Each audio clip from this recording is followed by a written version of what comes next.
Thank you very much for the introduction. And I think we have the most gorgeous, the most ubiquitous topic and the most gorgeous panel to discuss it. Mrs. Narayan, Suneeta, Naina and Rina, thank you very much for joining us in what is a perennial question but has become much more important in this day and age. The first question I want to ask my panelists is, has the problem changed? Even now, it's a girl who comes and asks, how do I balance my career and my family? I have yet to see a boy come and ask me that. I'm waiting for the day, and I'm in a profession and in an organization, CNBC TV 18, where we have to look to hire boys. Girls come, I mean, they just swamp our newsroom. They're so good, it's unstoppable. And because we want to ensure that the other side of the world is also represented, we make an effort to ensure that there are also boys in the newsroom. So it's not a question of opportunity, but of all these years and of all these news persons, people have come and asked me, Latha, how do you manage family and work? But the boys don't ask me that question. So has the problem from your generation to now changed? Naina Lal, let me start with that question. Have things changed at all, or do they remain the same the more they change? So there is some change, but is the change completely where it needs to be? No. And I think you touch on this, Latha. I think as long as society still has an expectation of women to be the mother, to be the right daughter-in-law, to be the daughter, society's expectations will always lead a young woman to guilt if she cannot fulfill all those expectations and do her job the way she has to. So society is changing, but not completely, in terms of accepting that the role of providing for at home is a joint role of both the husband and wife, both the son and daughter, and not for the daughter alone. And the girls that come worrying about work-life balance, exactly as you say, also go to work with a deep sense of guilt for all that they need to be doing. And that needs to change. And that will change with time, but it hasn't changed yet. And the other pressure, which I feel is going in the reverse direction, is families are getting more and more unitary and smaller. So the support systems that came with being in a joint family, I know how much I relied on my mother, my mother-in-law to step in. And I know I'm not going to be as good a mother to my daughter's child because I work, which my mother didn't. So you get these societal pressures which are also changing the support systems, even while the corporate has got more progressive. That today you do have a corporate culture which will give you support systems, 6 months maternity leave, maybe a creche on the premises, etc., which help on the other side.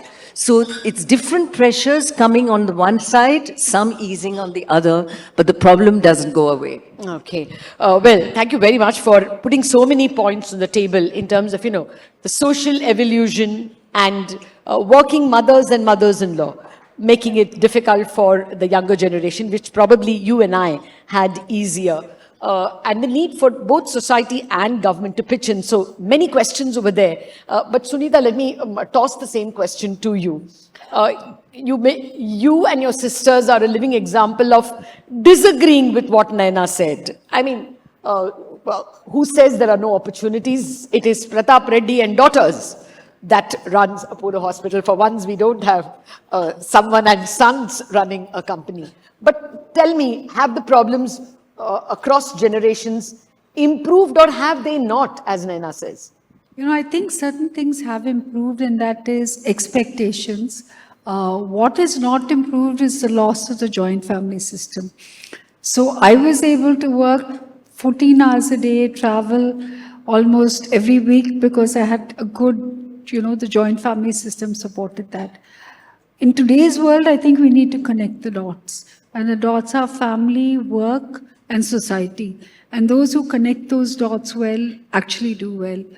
On a very personal level, since the theme was I did it my way, My way is that when I'm at work, I'm 100% at work. You know, I don't even have my mobile phone with me. When I'm at home, I'm 100% with family. This is a way that I find balance, but I'm sure that, it changes for every person. So I'd like to say it's very individual.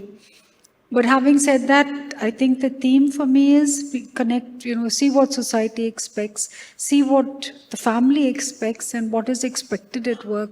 And once you connect all of this, you probably turn out, you turn out to to your own satisfaction and to the satisfaction of everyone you're with. Okay, actually, that's a good point. Instead of starting with questions of, how the generation has changed, let me start with the heart of the topic itself. I thought I'd keep it for the end, but no. Let me just devote time to, I did it my way. How did you do it, Shovana Narayan?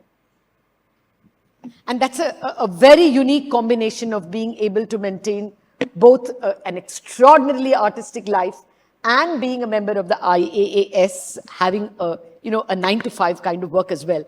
How did you do it? Well, I did it my way. In other words, the day I was introduced to dance, which was when I was very young, I knew that I had found my soul, my breath, a reason to live, and a reason, and also the medium where I could express my inner thoughts and self. Even at that very, very tender age, I was myself. So I wanted to be that. And I liked studying. And so I wanted to do that either. And I must say that I was quite lucky with my parents because they never said no. They said, do whatever you want to. But yes, there was one condition, that not at the cost of values and ethics and integrity. So that was the only condition. Otherwise, I did it, everything. So whatever I did, at that point of time, it seemed to be against the norms of society, which means pursuing a parallel profession, also having a long-distance marriage, and everything a long distance, motherhood. And whatever I did was just a little bit which seemed to go against the tide. Rebel par excellence. But I did it my way. But I did it with conviction, and I must say that I personally feel that if you do it with sincerity and honesty, things fall into place. Everything falls into place. So I never had that kind of an opposition that normally we keep hearing about or reading about. And yes, I faced opposition, yes, from society at large, from everybody at large. And I would like to share an incident, how the inner strength in me came in also because of the family, and particularly my mother. On one incident, when somebody, you know how society is more concerned. Mentioned something unsavory to my parents about if they allowed me to take dance as a career, since I don't come from that kind of a family. My mother heard him out and said, okay, Mr. So-and-so, this is within the boundary of, this is our drawing room.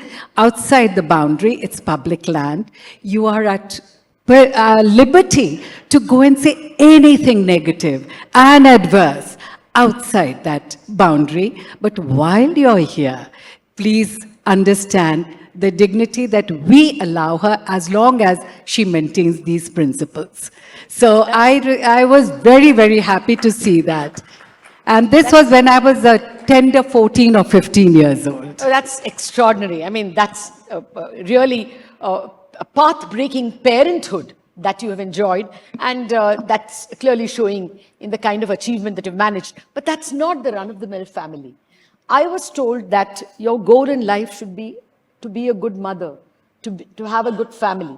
You should have the capacity to earn, but earning should not be your first calling. You know, that was the values ingrained. Nobody stopped me from working, but that was not seen as priority. That was not the encouragement. You should be capable, but certainly that's the second for you. The first priority is you have to be bringing up your family. Now, Rina, yours is actually charting a new path. Normally, what do we mean by saying I rebelled? You know, okay, in Shovana's case, it is also taking up a dance career. It normally means I rebelled. I went and I did an engineering course outside the city, or I went and did a management course outside the city. I took a job outside the city, or I kept the job even after my baby. That's our extent of rebellion. But you have rebelled with a brave new profession. Tell us your story. Oh, sorry. So now my sons are big. I have boys. But it's such an emotional topic, even today, for me to reflect on this. But I always felt that there's no justice in this for the working woman. There will be guilt. I had tremendous guilt as a young working mother. And the kids used to be waiting for me, and that used to really bother me. Sorry, I didn't realize I would cry. My son's going to get married now. But yes, I learned lessons on the way. I say this today to my working counterparts.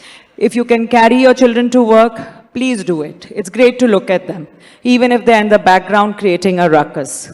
Always be nice to your mother-in-laws, because they are the ones who will bail you out when you have to travel overnight. And of course, your partner, because he matters the most. Because a lot of times fathers chip in for the absence of the mother. There's always a price to pay for a working mother, I felt, at least my experience. And I used to compare my life, I remember, to my cousins who were non-working mothers. And I thought their children looked so like non-naughty and calm. Mine were very hyper, because I think somewhere they were wanting my attention because I was away. And we had to travel a lot. Even if I was traveling, I would have to, sometimes I took my kids along, but it always came with an entourage, and distractions were very hard for me to handle. But what I think, looking back, they say, at 13 years of age, the children get normal of non-working mothers and the working mothers. And today, in hindsight, I know they're fine because they can survive anywhere, because they've had to look out for themselves in a way from a younger age. And God bless our country, because we get so many people to come in and help us out when we go to work, whether it's your husbands, whether it's your mothers, mother-in-laws, and even the nannies and sisters who come to help us. Now, the point is, you shed a tear when you said that the children grew up several hours. I want yet to see a man shed a tear and say that a better part the child managed without me. Yeah, I mean, that's the point I'm trying to bring. And Naina, on that point, since you have been in the best of B schools and, even primary schools. The best B school. Yes. Okay. Yeah. You know, there is a problem that those of people I know who have been through the more ordinary courses in Mumbai or in other cities, those girls have managed careers. But often the best in the B schools, and I mean even IIMA, have a problem of the trailing spouse. They usually marry other IIMAs or IIMBs. And you're somehow like, his job shifts, you shift. Obviously then your career is not taking off at that level. So being more educated or going to a better school has not always ensured the self-fulfillment of women. Do you notice the problem?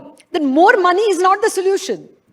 I think today you are seeing a lot more consultation between the two educated MBAs, wife and husband. Well, I can tell you the book I put together, 30 Women CEOs, it was very much a case of the women there were the trailing spouse. They managed their careers because they were good. They moved jobs because they couldn't change within their job as they followed their husband. So you're right. I see this discussion even when I was heading the bank. So, even 10 years ago, that we would have guys coming and saying, I really would prefer not to take the promotion and move because my wife's job is there. So it was happening.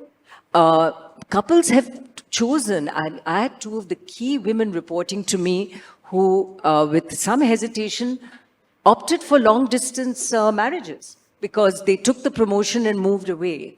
And it had to happen in a way that the kids remained behind. So the husband took charge of the kids. So these consultations and discussions are happening much more than I think at my time when it was again, I believe the societal pressures from the home front, the parents saying, you have to keep the family together, you have to be the one to move as a girl. And I think that is happening because the women are better educated, they're much more firm about their education. Companies are also much more friendly to, sometimes you have the husband, wife working with you, you will try and accommodate them. I know how actively we called around to check if there was an opportunity for the husband's family, the husband's job to be accommodated to our women employees, to see if that move could happen together. So there is more work to happen, but there's a lot happening on this front. Well, that's definitely good to hear. And let me chip in my way. I also ensure that the fewer number of boys in the newsroom these days, I ensure that their wives are also at work. I mean, if, you gave a lion's share because the girl is a young mother, you apportion more, I definitely ensure, am I keeping you here? Am I preventing you from picking your child from daycare? Then I won't give you the extra post 4 o'clock session. So we do go the distance to ensure that not only our girls work, but our boys' wives also work. I mean, we do that little bit if I want to contribute to what I did my way. But let's now have one round of advice from all of you on how laws can change. I mean, I'll also be subsequently asking you how society must change, how corporates must change. But first, let's begin with government. How should government change? Now, I have one suggestion. The number of months of maternity leave has now been extended to 6, from 3 to 6. That sometimes becomes a deterrent. When you're hiring a young lady, there have been employers who either openly ask or wonder, without openly asking, whether I'll be forced to give now 6 months leave to this person, maybe in a year or so of her joining. My suggestion would be that actually the first 6 months are pretty useless. The child is just lying, it's not even turning. And the moment it starts turning and requires attention, you have to be at work. And by 7th month, they actually recognize you. And it's an even bigger, heart-wrenching problem to go to work. From my end, my one suggestion would be, give us 6 months maternity leave, but allow us the option to take that leave anytime in the next 2 years. You want it when the child starts getting teeth and therefore, troublesome, or when it is toddling, or when, a nanny is changed and you have to get her used to the new nanny. That's my suggestion. But you tell me, how can law help us? Latha, I think you have a better suggestion than law. You're right. It's, the first 3 months, the baby needs us, but you can have someone to help you. And it works. But I think the challenge is really not what the government mandates, but what your working conditions mandate. It is the companies. So there are many companies who are now making an effort to make sure that women come back to work. And that is where the energy should come from. That they create an environment where, you choose, take 3 months off, come, and they have these programs. So someone who's taking 6 months off doesn't feel like they've lost a position, that they're not being promoted because they were not there, or they have a child. So in my opinion, I think companies must first take that step forward and say, how do we bring back these women into the workforce? Because they're intelligent, they're committed, and being a mother, they've probably learned a lot more on how to deal with people and manage difficult situations. So this is what I would say. And then let the government mandate what it has to mandate, but let it start within companies. No, I think that's absolutely well put. That often in corporates, because there is this, elbowing out or wanting ambition, which makes someone grab the little bit of 6 months that you get from someone. So the one-upmanship clearly makes life difficult for a woman. But my sense is government manages it well. I think my relatives who have worked in government, those women feel less challenged when they go away on leave than in private sector, where you always feel someone is at your back, taking away your chair, taking away your responsibility, taking away your show on television, taking away your beat in your reporting space. I mean, that happens in our case all the time. I feel government actually manages women a little better. But Shovana, you're the only person in us who has worked in government. So if you can add to that and also tell us how rules must change. Yes. Let me say that there are two aspects to it. In any organization, if the person is really a good, hardworking person and the person who contributes, because you also have man or woman, people who don't contribute but take the seat. So people would like to have them. Now, in the case of a woman, motherhood means a lot of responsibilities, additional responsibilities of a different kind also. You get your 3 months or 6 months. In our times, it used to be 3 months. What is that we all, and particularly women who've come out and they're working, they also have their ambition. They would like to be, their work to be known. There is also another aspect. It's not only the ambition part of it in terms of the position, but also in terms of contributing that kind of a delivery and the output. But at the same time, in government, women do manage better, and they do. After the first 3 I feel months, government is a kinder employer. The in some cycle, way. yes, they do go back, and many of them have done well. We don't at least have that. We'll be thrown out of job.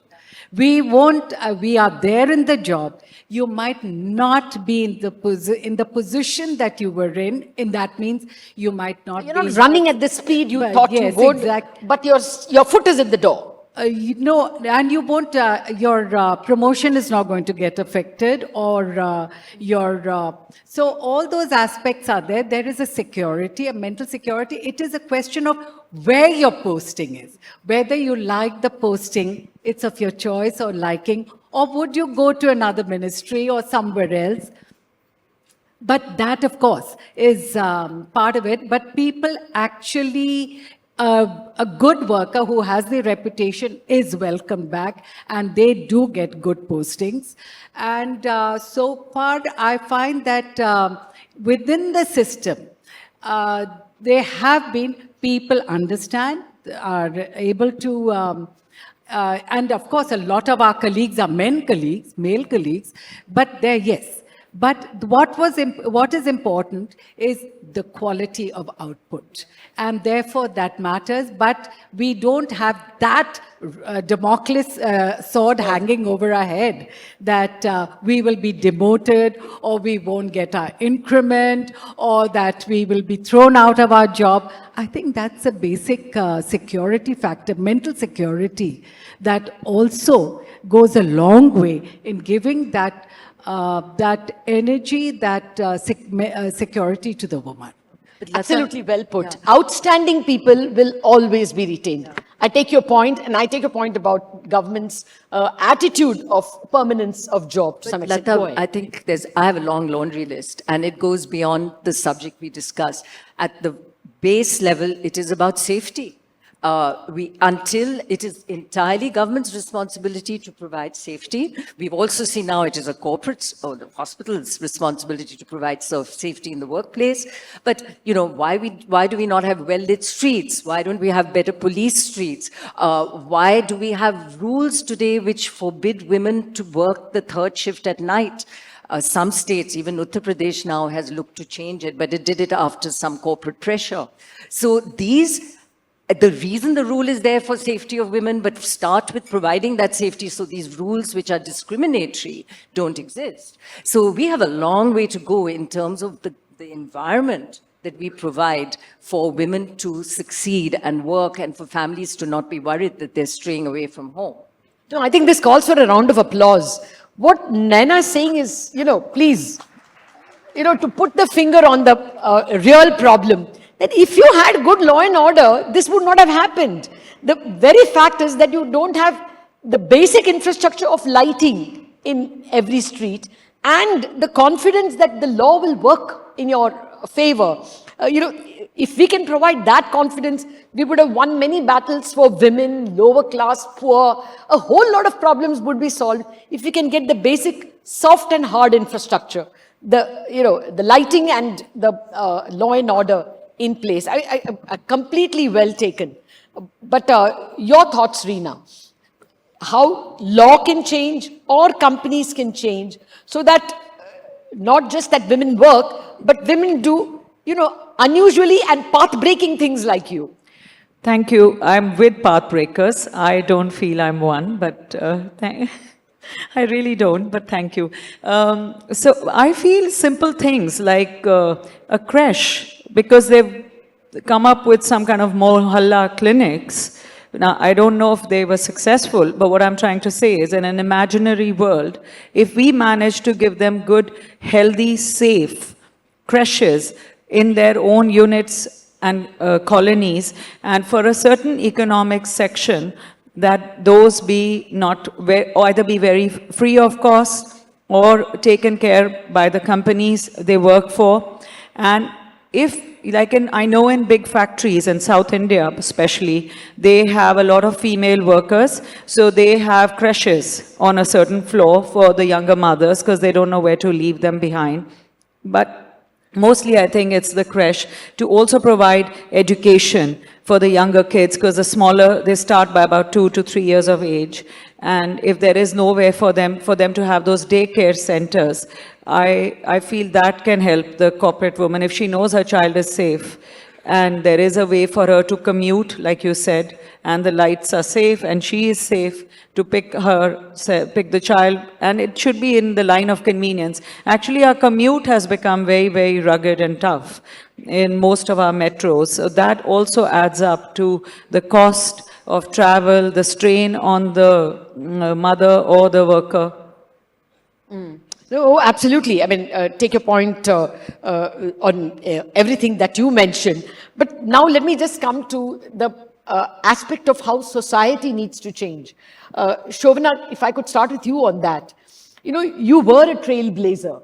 Very often, women or girls, all of us grow with role models.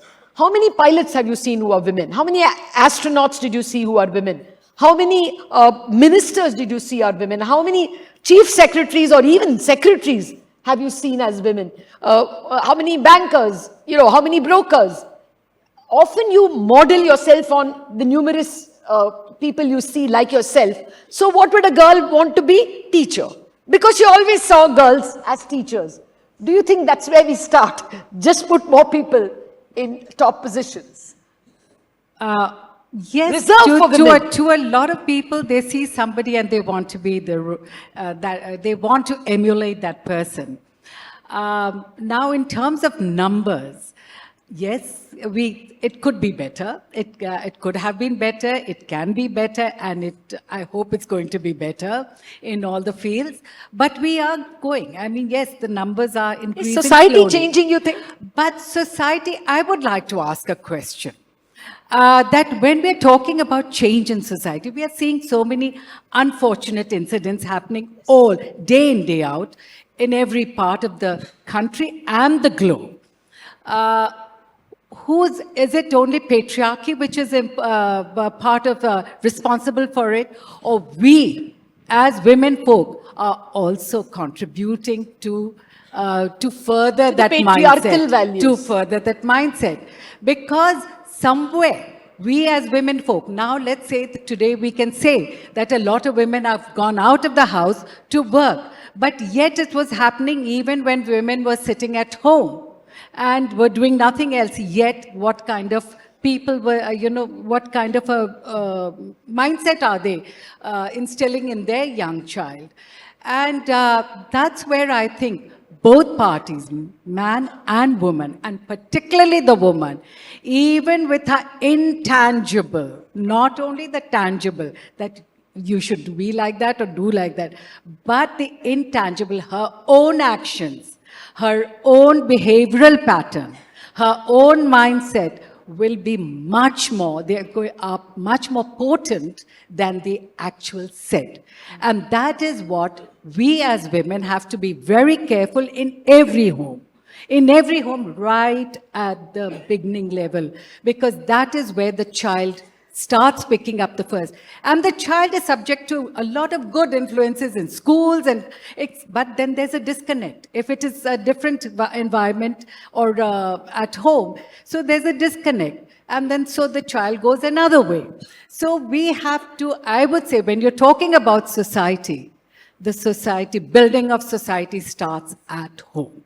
And it starts with the mindset at home. It starts with the behavioral pattern of the woman, and therefore the man, the boy and the girl, not only the girl, but even the boy, the little child at home, because they are going to be the future generations who will be reflecting the mindset that they've grown up with. Oh, I take your point completely. This is superbly well put, and it is the responsibility of the women as well to, carry the flag. I mean, that point is taken. Suneeta, would it, I still think it becomes a man's world as you go up to the top. There was a survey done, I think it was an EY survey, I forget the people who did the survey. At the joining level in junior management, about 35% women to every 100 men is the rate of joining. By the time it comes to middle management, it becomes 14%. And by the time we come to CEOs, it falls to like 1%, but I think Naina said 4%. Yeah. I'm not so sure of 4 even now. Same survey, it says 5. Okay. So, that's the way it declines. Do you think that as you go higher, there is a restriction imposed, it becomes a man's world? Do you think we need not just one, but mandatorily 2 women board members? Should that become something the government needs to think about? I mean, one woman doesn't raise her voice, but if there are 2 of them to discuss, maybe they'll talk in the board more. Latha, I come from a very strange family where I think the women and the men were considered equal.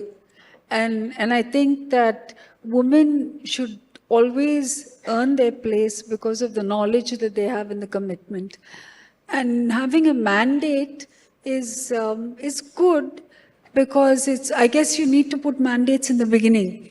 But later on, a woman will only be respected if she's got the knowledge and she's got the ability to serve on that board or to do, even in higher positions of management. It was not easy in the beginning. I remember the first day I went to work and I met a CFO. He said to me, "You're here because you're, the founder's daughter." But he had a point. I mean, I got a position there, but I went back. I did a program, I studied finance, I studied capital, treasury markets, I did all of the study to come back again. So I think knowledge is important. So as long as women are learning, they will deserve it. As long as women are listening, they are very good listeners. If they're listening to the society around them, they become doers, they become worthy. So what I'm saying is they need to be worthy of the position. And third, people think that women don't have time. So if you look at people who are really successful, like people who read, who are in touch with innovation. So this is another thing that we as women need to do. We need to read. We have to show that we are innovators. We're not just women. We're not there on boards because we're good at nurturing. People accept that. They also accept that we're intelligent. But I think this next level for the next decade, it has to be also about innovation. And I don't think anything needs to be at a certain level, a certain degree of development you need to mandate. But beyond that, I think women should earn these positions and that's sustainable. No, I take your point, but both you and Shovana are expecting the responsibility to rest with the women rather than with the. Sorry, a correction. Not only with the women, it's Primarily with the women? Both. Since, after all, our home is made up of both man fair and point. woman. So if the man is overbearing and unreasonable, let's say that, the wife can stand up and say, and I'll quote a small example. In 2020, when there was a little window when the lockdown had lifted, a 12-year-old student of mine came to meet me. One couple came to meet me to invite me for their son's wedding. In the course of discussion, this gentleman said, I tell my son that there's no need for you to go into the kitchen because your sister is there, your mother is there, and now when he gets married, it's going to be the wife. So why should you do it? This little 12-year-old stood up and said, why? Doesn't he have hands and legs? Okay. Only she has hands and legs? So now the question is, when I looked at the wife, I said, do you subscribe to what your husband said? She said, no. I said, did you ever stand up? She said, no. So I said, it rests on both. No, I agree with you. Well, let me add to your, the subtle changes we are seeing in society. I read way back, I think, when Femina was still a very popular magazine. I read a piece as early as perhaps late 90s, I don't remember, where it said dowry has almost vanished in the South. And it has been replaced by a demand that it should be a working girl. Only then we get married. So that itself is a bit of an evolution that, you wanted a working girl, so you will ensure she will work, which would be an advantage. But anyway, let's get to what mantras you have for the coming generation. Before that, what's your view? I mean, you should be the person who should answer this. How about 2 women in every board? Shouldn't the rule be changed? I've heard, women being passed over in the board. How Betty hai, chalo. All the men have their view and then the minutes are written. Have you noticed that? Never. May I just say They one wouldn't dare. thing? Just one thing, that we have 6 women on our board. Oh, excellent. So- Round of applause for Apollo Hospitals. So it's not because they're women. Yeah. Maybe And- one because we had to have, but it's And because of the Latha, knowledge. I don't think there's any issue even if there's one woman on the board, because if she's there because she has also made it, her voice counts. I mean, the women who've got to these boards are women who are used to being in rooms full of men. So I don't think any woman sitting on any of our boards today is a pushover. So we shouldn't really worry about that. The issue may be more where the woman on the board is a member of the family and she's there to tick that presence, and she may need some mentoring to make sure she has a voice if she is being passed over in quite that way. But in terms of the regulation, I think the one thing the country did right was make the regulation. I'm totally against quotas, but we were down at 5-6% representation on boards, and that one regulatory change which made it mandatory for women to be on the board has brought us up in a short period to 18%. We are still below a global average of 23%. So we still have a ways to go, but without it, we would have had to hang our heads in shame because we would have been the global lowest. And so sometimes regulation helps. I don't think we need to make it mandatory for 2 now, because the women who've now made it have proven they can be there. And in fact, there is a perennial hunt now for women to come on board. And the more progressive boards, and most of the ones I've been on, have 2 and 3 women anyway. Am I the only one in this panel who feels that there is a boys' club? I mean, I feel it very strongly that there are instances where very capable women are kept capable, but at the CXO level, it becomes somehow, we go out, we drink together, we smoke together, and it becomes a boys' club. You think there's no boys' club out there, Naina?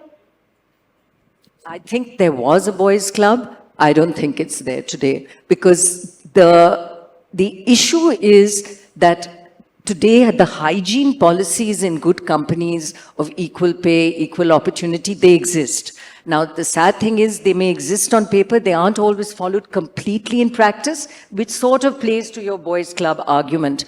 But I think the women of today have a voice.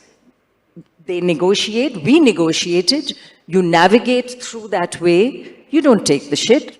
And what you then get is resonance, because at the helm, there are enough people who believe that they should at least be doing the right thing, particularly if it's pointed out to them. So I think between having the hygiene factors and women having a voice and having mentors both within and outside the organization, that boys' club vanishes. Having said that, in areas which we need attention, entrepreneurship is one of them. We continue to see resistance to lend money to women entrepreneurs. There are biases amongst banks and lenders. That needs to change.